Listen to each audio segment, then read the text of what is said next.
This morning, we appeared before the commission seeking the parole of Michael Plains. We want to thank the commission for their time, also for their wisdom in granting the relief that we requested. Michael had an injury that brought him out of Lake Butler to this hospital in order to seek care. So the family needed, very much so, to obtain his release from custody so he can get the proper medical care. Now, we realize that today, this worked out very well for the Plains family, and we got the relief that we sought. But there are so many out there in the state. The Florida Department of Corrections is at a tipping point. There are several institutions that are closed, the facilities, they're short-staffed. A recent audit was done, and how much it's going to cost millions of dollars to repair the facility, and in the meantime, the inmates that are entrusted to their care are not only not getting the medical care that they deserve, they're ending up in the state that Michael is. So we're calling upon the governor and we're asking him to take a look not only at the facilities but the medical care, but also to take a look at the leadership and the management. And maybe it's time for a change, that they remove Secretary Dixon and we get somebody who can manage the largest institution in the state of Florida. The Florida Department of Corrections is not only the largest institution in the state of Florida, it is the third largest in the United States of America. And we have to do better than this.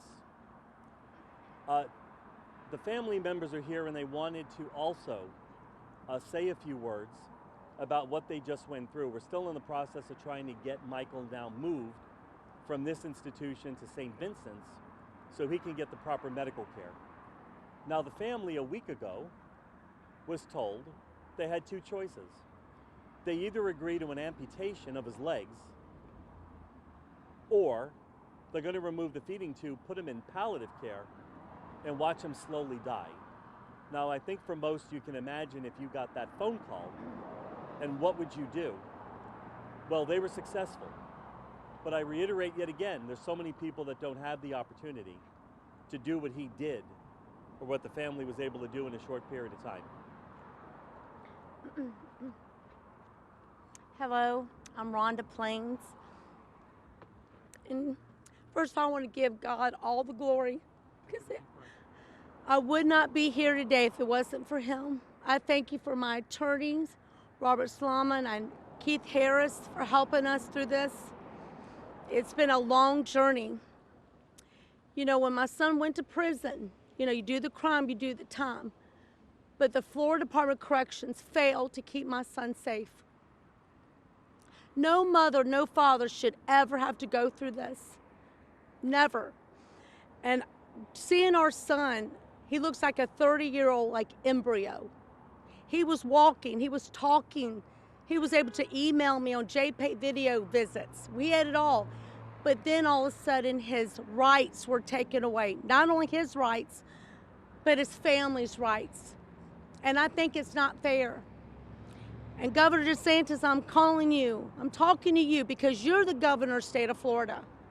You, Governor DeSantis, can do something about this. I have reached out to your offices. I've reached out to the offices of anybody just to say help. And no one wants to take accountability. Why? Why? Animals get treated better. There needs to be change, and I'm going to be that voice for change. I want to see change. I challenge the mothers and fathers out there. Don't give up. Don't give up. Prayer is the key, I'm going to tell you. But don't give up. Fight. That's what you got to do, fight. And I'm going to tell you, Department of Corrections, what we've gone through, you failed. You failed us. And I'm just thankful today. I'm so thankful for the commissioners. I'm so grateful. I'm so grateful that we're able to get to see our son anytime, not on a 1-hour basis, anytime, to give him the love and to get the treatment that he deserves. Amen. Thank you. Okay. Okay.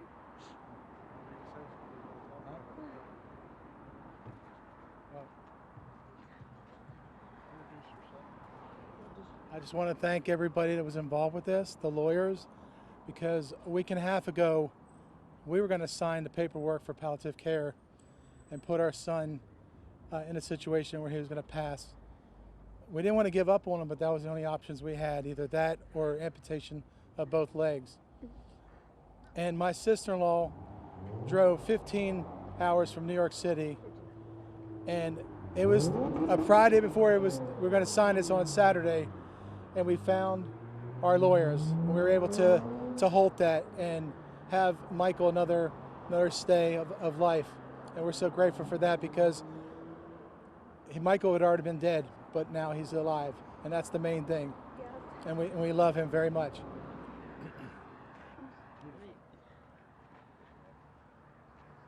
Good afternoon. My name is Keith Harris. I'm a parole representative here in the state of Florida. I want to thank Attorney Robert Slama for coming in on this case with me, and I want to thank the family for supporting their son, Michael Plains. He's currently at the hospital behind us, as you can see here, in a confinement ward with the Department of Corrections. The suffering and pain and disabilities and handicaps that have been imposed on him were not part of his sentence that was imposed by the court. He has a release date. He's a young man. He's 30 years old. The condition that he's been put in is absolutely atrocity. I want to thank the Florida Commission on Offender Review for allowing this commutation of the medical release to take place, and thank the entire state employees that assisted us with this function that we needed to have. Thank you. What's your name again? My name is Keith Harris. I'm a parole representative. How you spell your last name? H-A-R-R-I-S. And your name, sir? Jeffrey Plains, P-L-A-N-E-S. And your name, ma'am? I'm Rhonda Plains, P-L-A-N-E-S. Rhonda with an H? Or, yes. Okay. Help me, Rhonda. And the attorney's name? Robert Slama. Robert? Slama, S-L-A-M-A. Okay, you're their attorney. Yes, sir. Yes. Okay, I have some questions. All right, so let's start at the beginning. Michael was serving time in Lake Butler, is that correct? Correct. Okay. And do you know what was the name of the correctional facility? He was at Gulf Correctional. Yes. Gulf Correctional January Institution. 9th, 2023, this happened. Why was he there? He was serving a sentence for nominal offenses that did not involve death, did not involve any type of harm to anyone, and he had a release date within the next 10 years. How long had he been there? He had been in prison for 7 years, 7.5 years. 7 years of a 10-year sentence. of a 20-year 20-year sentence. 20 years. Okay. Correct. What happened? And you said you were talking to him all the time. So what happened to put him in a coma? Not sure. That's what we're trying to find out. No one is answering our phone calls. Go ahead. Well, depends on who you talk to.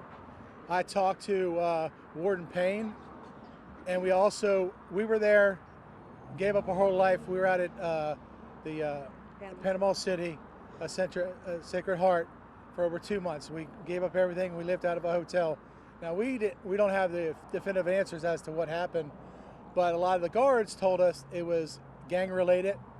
Talked to Warden Payne. He said he fell off the bed, but then he also in the same conversation said that there was 2 people in custody, and they found DNA blood from Michael on their boots. So they obviously left him for dead. They found him in a pool of blood. So to this day, the investigators would not tell us because they said it's an active investigation. So we don't know the real reason why or what happened. But it's most likely he did not suffer a stroke or a heart attack. No. Or aneurysm. No. Someone did this to him. Yes. Foul play is involved. Well, we got doctors that told us that it definitely was head trauma, kick to the head, punched, and there was 2 people that gang Well, beat him that's up. what they're saying. And weren't you told also about a guard? Well, in the same conversation Yeah. with Warden Payne, he told me that he was basically fell off the bed. The next token, he said that there was 2 people in custody. I don't know if it's any kind of correlation, but he told me that they had somebody in custody that they either had to quit or get fired. I don't know if that's any kind of bearing to this, but it's awful strange in that same conversation that was even divulged. And when did this happen? When were you notified that this had happened to Michael? This was around 12 o'clock, January 9th, 2023. And he has been in that facility the entire time until this morning, correct? No. He was first not life flighted, but actually driven from Gulf to Sacred Heart in Panama City. How long did So he was there for about 2.5, 3 months, transferred to Lake Butler, and that's at the time we were allowed to see him 24/7 per Warden Payne, but they said we would never get to see him. We've only seen Michael since he's been released to Lake Butler, April 2023, twice, 1-hour visits, and the last time we saw him was around Mother's Day of last year. He was in bad shape, but a lot better, and now he's incoherent, can't talk. He is a 6'4" guy. He's around 102 pounds, so he's in bad shape. So this happened in January 2023? Originally, yes. Okay. He's And been in a coma since. He's been in a Yes. coma since. since January. Mm-hmm. Yeah. And so when did he go back to Lake Butler? He went from, let me explain. Okay, go ahead. He went from Gulf Correctional to Yes. Sacred Heart to a hospital. The hospital released him to RMC in Lake Butler, Florida. Approximately 9 or 10 days ago, he was moved out of Lake Butler to here, where he's been since, and now is in critical condition. There's, And if I may, there's a problem in the Department of Corrections system. What they just described between the boots and the guards, the only one who should have boots in an institution is the guards. After this event happened, from our perspective, we certainly haven't rolled out the guards, and we're investigating the case, and we'll figure out who did this. But the family should be getting an answer as to what happened to their loved one. They didn't give them an answer. Once he got moved over here, they're trying to find out what happened that led to the neglect that required the medical treatment here. So all along the way, this is kind of a story of two tales, right? The first one is what happened to him on January 9th. Since then, he's in a facility, Lake Butler. He's not receiving the proper care, and then they brought him here for essentially life-saving treatment with only 2 options. And now we're moving him out of here to another hospital so he'll get the treatment that he needs. So, and you said 2 options. What are those options? Well, the 2 options were, one was they were either going to amputate his legs, or they were asked to sign a release in order to move him to a palliative care at Heartland, where they would remove the feeding tube and essentially begin the process of his dying. And that's when we intervened, and that's how we got to the place that we did. And what would y'all like to see happen? Well, at this point, we're now looking to have him transferred from here to St. Vincent's, where he can get the proper medical care. Second, I filed, and the family filed, a complaint with the Inspector General of the Florida Department of Corrections to investigate what happened here, but also what happened when on January 9th. Third is, there needs to be change in the Department of Corrections. Yes. I've been doing this for 31 years. I have seen over these decades the loss of life. It has gotten worse since about 2016, 2015. The leadership of the Department of Corrections needs to change. And it is clear this case is just one of many that illustrates the need for change. And the governor has got to get involved. He's presiding over the largest agency in the state of Florida. And it's not being managed well. In other words, if the governor wants a report card of how well he's doing, if we gauge that by how well the largest agency in the state of Florida is doing, it is collapsing, it's imploding, and the people are dying. I call the Department of Corrections now the killing fields. By that measure, it's a failure. It needs to be fixed. In fact, one of the legislators, Keith can correct me, which one it was, recently said it is legislative malpractice what has happened to the Florida Department of Corrections. They saw the audit, the numbers, and the stories that they're being told every time the secretary shows up is, he's saying everything is okay. But the National Guard is running 5 or 6, 7 of the facilities. It's not okay.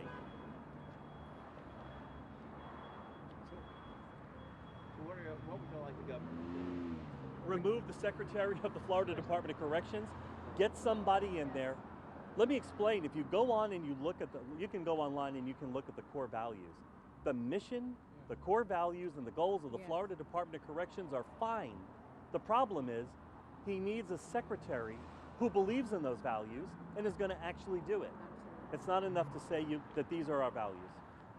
Someone's got to do it, and it isn't going to be him. If Michael gets transferred from here to St. Vincent's, you said to get better care. Yes. Is there a possibility he comes out of this at all, or are you just looking for a peaceful solution? Well, we're hoping that with the proper medical care, we know Lake Butler isn't it. He declined under the care of under Lake Butler's care, which is not any care. Then when he got here, they started with these two options and what they were calling aggressive treatment. I do not believe that this is the proper diagnosis. Obviously, he's been here for what, 7 to 10 days? And they wanted to take his legs, but the infection has not been at a level that required that. So we're hoping now another hospital taking a look at him will help improve both his coma, his overall health, and certainly physical therapy, but also helping him with managing the infection in his legs, which is likely due to the bed sores and the non-movement. And what's it going to take again to get him moved from here to St. Vincent's? Who needs to approve that? Well, the CMR has already happened today, so now Memorial, which is where we're going next, Memorial has to get on the phone with the transfer center from St. Vincent's. The doctors and the administrators talk, and then they arrange for his transfer. St. Vincent's has to agree to accept him. A doctor has to be the one to agree to admit him, and then they'll work out the transportation and the movement. But that's the next step. And the irony of all of this would be, if after all of this he gets to St. Vincent's and he comes back, all it's going to reflect is how bad the care was and what they did to him. We never should have gotten to this point. The family never should have been called in, but for our intervention. Today they're likely at a funeral Yes. that they would not be able to attend because of the Department of Corrections. If they had amputated his legs, afterwards they would have discharged him from here and they would have shipped him back to Lake Butler. All bad outcomes. How can someone, and the worst part is, when Keith Harris, who's been doing parole commission hearings for a long, long time, we got on the phone and we were reaching out to the people who are part of the process for scheduling these hearings. They had no idea that he had gotten worse or that he was at this level. So it's clear to me coming out of this is the secretary or his staff, nobody knows the level of care or what's going on with these inmates. And that's at the state level, the largest level, the secretary level. I'm saying within the warden, who's supposed to be overseeing the institution, there can't be any communication up the chain. I doubt the wardens even understand or know what's going on with the medical care, which is provided by Centurion at the facility level. This is the blind leading the blind. And where are y'all from? Where's Michael from? Jacksonville, Florida. Okay. Anything else you'd like to add, touch on anyone one last thing. that I did not ask that? Go ahead. Today was a conditional medical release for Michael, which will allow the family today Yes. to physically go into a room with him now, what they've not been able to go to for quite some time, hold him, and hopefully give him the love medication that he needs to recover from what has happened to him.